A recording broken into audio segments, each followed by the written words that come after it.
How rain or a thunderstorm can affect fire alarm evacuations. Introduction. While fire alarms mean you must evacuate immediately, severe weather like rain or thunderstorms can complicate things. Here's how it typically works.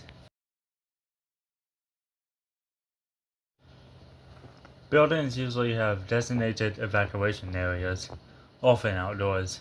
If it's raining, you may still need to go there, but bring an umbrella or raincoat if possible.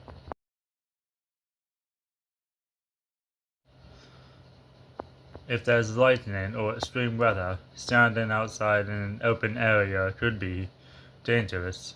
In such cases, emergency plans may direct evacuees to covered or indoor locations nearby, like parking garages or neighboring buildings.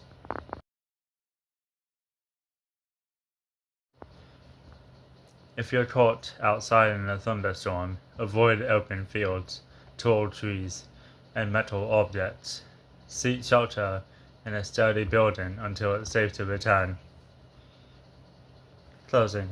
Each building should have a weather contingency plan, so it's worth checking with your workplace or residence management to know the safest options. Thanks for watching. Like, subscribe, and comment, and I'll see you all next time.